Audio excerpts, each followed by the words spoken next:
Hello welcome दोस्तों, कैसे सब लोग। मैं आशा करता हूँ क्या सब लोग अच्छे होंगे, अपने पढ़ाई को निरंतर जारी रख रहे होंगे। आज की क्लास कक्षा 8 के लिए मैथ में रहेगी, जिसमें हम कक्षा 8 की प्रश्नावली 9.1 को हल करेंगे। तो चलिए दोस्तों, प्रश्नावली 9.1 को हल करते हैं।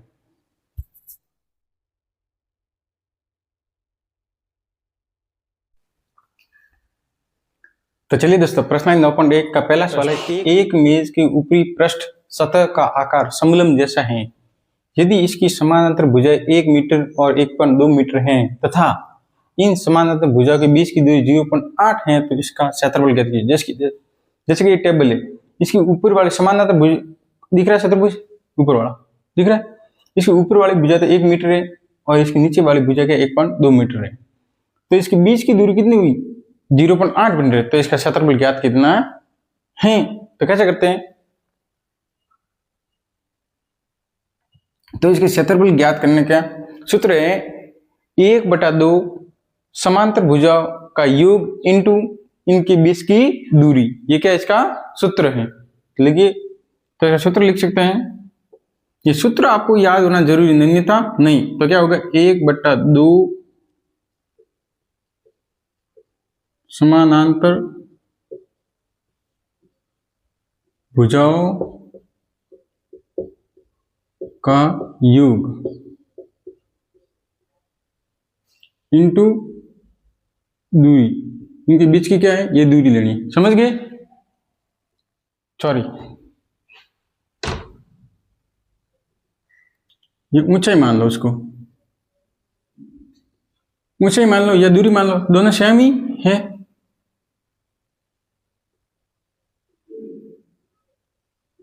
ऊंचाई मान लो या दूरी मान लो, समझ गए। तो सूत्र आपको याद होगी, सूत्र याद रहे, यानी 1/2 समांतर भुजा का योग इंटू ऊंचाई। आप देखो टेबल दिख रहा है, या ऊंचाई देखो, बीच की दूरी मान लो या ऊंचाई मान लो, दोनों एक ही है। तो इसका सूत्र उत्तर होगा 1/2 समांतर भुजा का योग, मतलब ये एक समांतर भुजा दोनों पैरेलल चल रही है, इसका मतलब समांतर भुजा तो पहली होगी 1 प्लस दूसरी होगी 1.2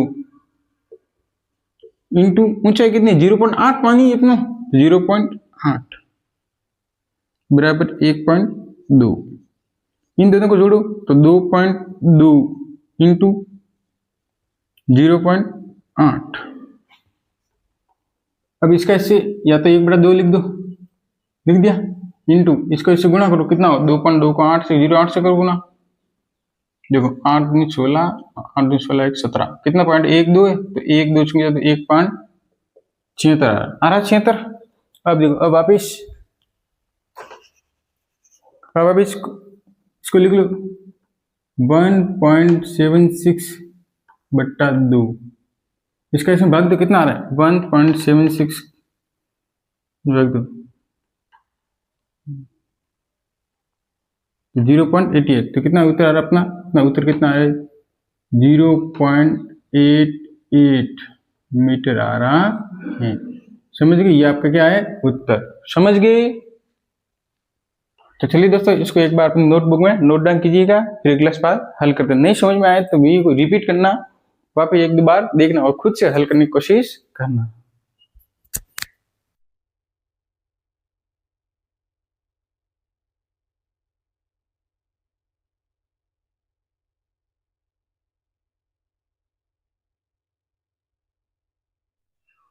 तो चलिए दोस्तों, प्रश्न है 2। प्रश्न है, एक समलंब का क्षेत्रफल 34 सेंटीमीटर स्क्वायर है और इसकी भुजा 4 सेमी है, सॉरी इसकी ऊंचाई 4 सेमी है। एक समानांतर भुजाओं में से एक की 10 सेमी लंबाई है, दूसरी समानांतर भुजा की लंबाई ज्ञात कीजिए। इसका मतलब माना, एक आइडिया मान लेते हैं, जैसे कोई समलंब है, इसका पूरे का क्षेत्रफल है वो अपने कितना दिया हुआ है 34 सेंटीमीटर स्क्वायर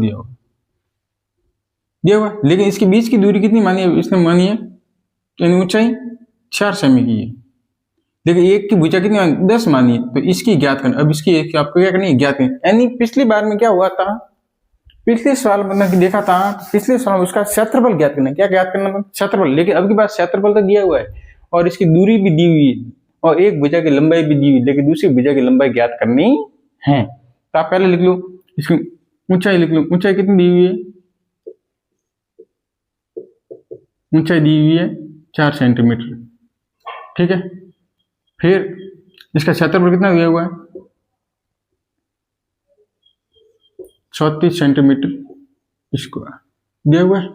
लेकिन एक भुजा की लंबाई कितनी, एक भुजा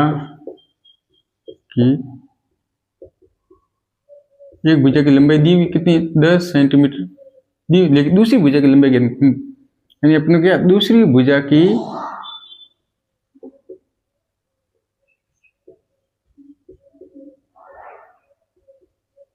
लंबाई क्या है, लंबाई ज्ञात करनी है। दूसरी भुजा की लंबाई क्या ज्ञात करनी है, इसको मान लेते हैं अपन x, क्या मान लेते हैं, x मान लेते हैं।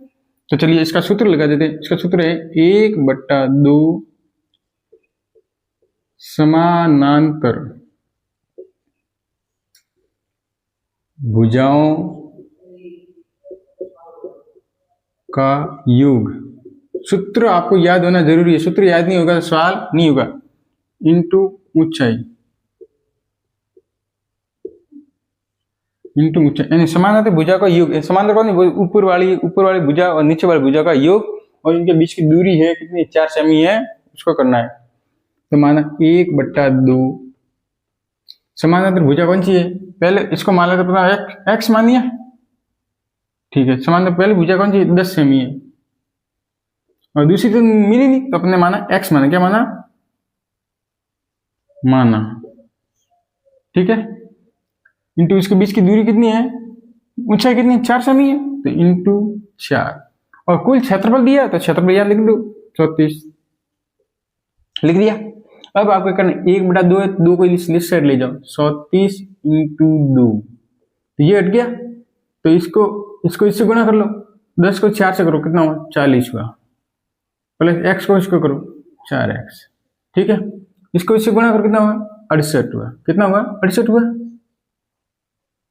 नहीं समझ में, आप खुद से अपने रफ कॉपिंग कीजिए 68 कैसे हुआ।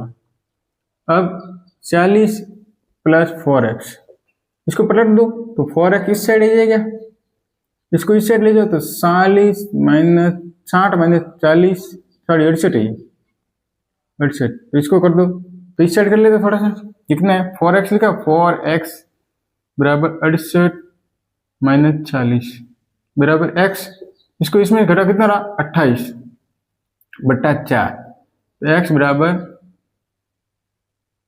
7, x बराबर कितना है, 7 सेमी। दूसरी भुजा की लंबाई कितनी आई अपने, 7 सेमी आई, कितनी आई, ये देखो, ये कैसे आई, देखो इसको इस साइड ले जाओ तो 68 माइनस 40 हो रहा है, और 4x इस साइड है, तो अपन क्या पूरा इसको तो इस साइड लेके और इसको पूरे को इस साइड लेके तो माइनस में हो गया, और ये अपने हल किया। नहीं समझ में आए तो एक बार इसको वीडियो को रिपीट करना, 2-3 बार अपने कॉपी में हल करोगे तभी समझ में आएगा। और एक बात ध्यान रखना, आपको सूत्र जरूरी याद होना है, कैसे भी ये पेन कैसे भी कोई इसको रट के इस सूत्र को याद करना है, तभी ये परीक्षा सवाल हल होगा। समझ गए, एक बार इसको उतार लो, फिर अगला सवाल हल करते। ये सिस्टमिक ढंग है, इसी तरह करना, इस सवाल को हल करना है।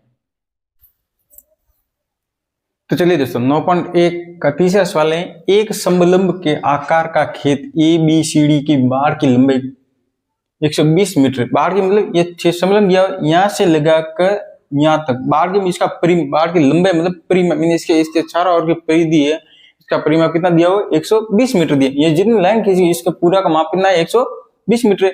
यदि BC 48 मीटर है तो BC 48 मीटर दिया हुआ है। ये BC की लंबाई कितनी है, 48 मीटर, और CD दिया गया 17 मीटर दिया, 17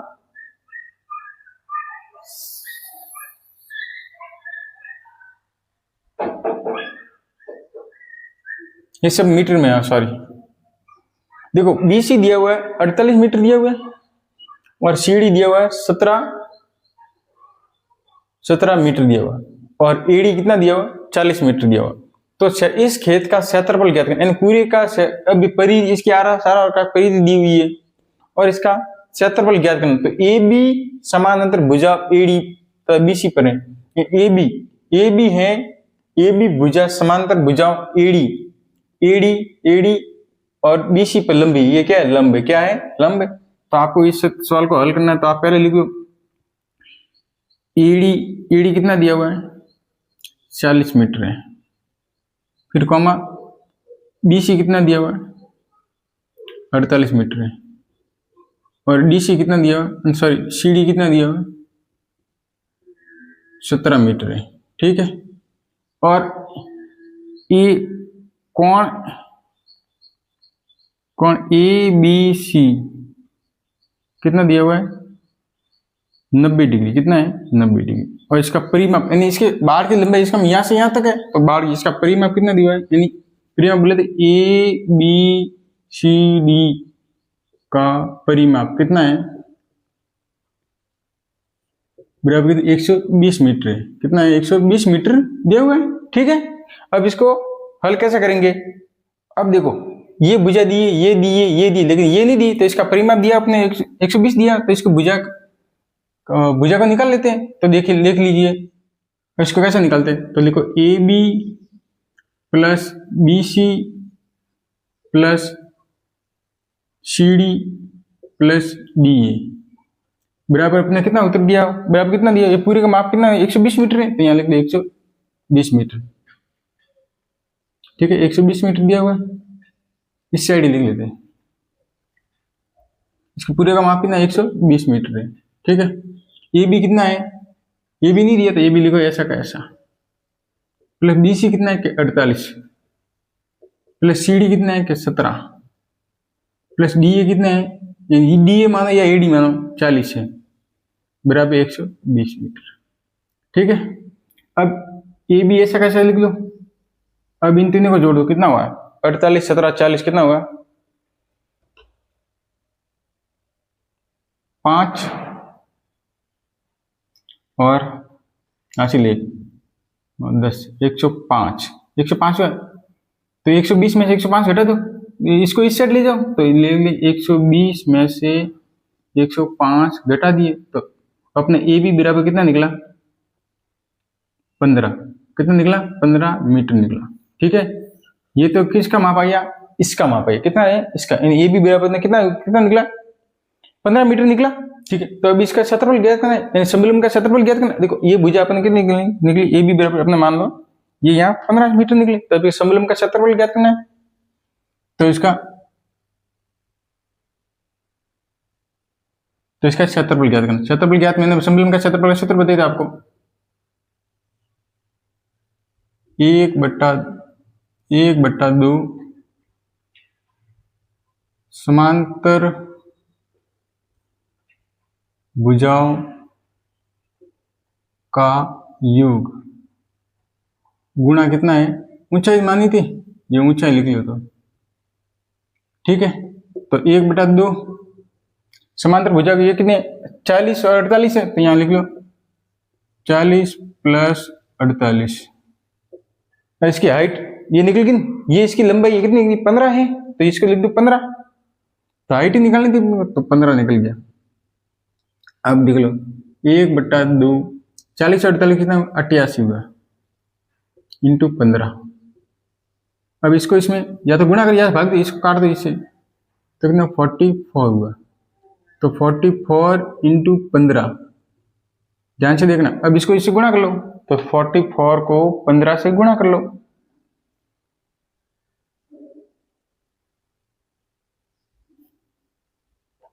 छह सौ 60 हो रहा है। तो 660 मीटर स्क्वायर, यानी समलंब का पूरा क्षेत्रफल कितना है, ये 660 मीटर स्क्वायर है। समझ गए? समझ गए? एक बार नोटबुक में नोट डाउन कीजिए, फिर अगला सवाल हल करते हैं। तो चलिए दोस्तों, आज की क्लास में हमने 30 सवाल किए। अगली क्लास में हम जल्द मिलते हैं कुछ सवालों को लेकर। तब तक के लिए धन्यवाद दोस्तों। इससे पहले अपने क्लास को लाइक कीजिएगा और चैनल को भी सब्सक्राइब करना, दोस्तों को भी क्लास शेयर करना, जिससे जिसका फायदा अपने दोस्तों को मिल सके। अपनी क्लास यूट्यूब पर लगातार आती रहेगी और क्लास 8वीं क्लास के लिए विद्यार्थियों के लिए महत्वपूर्ण रहेगी।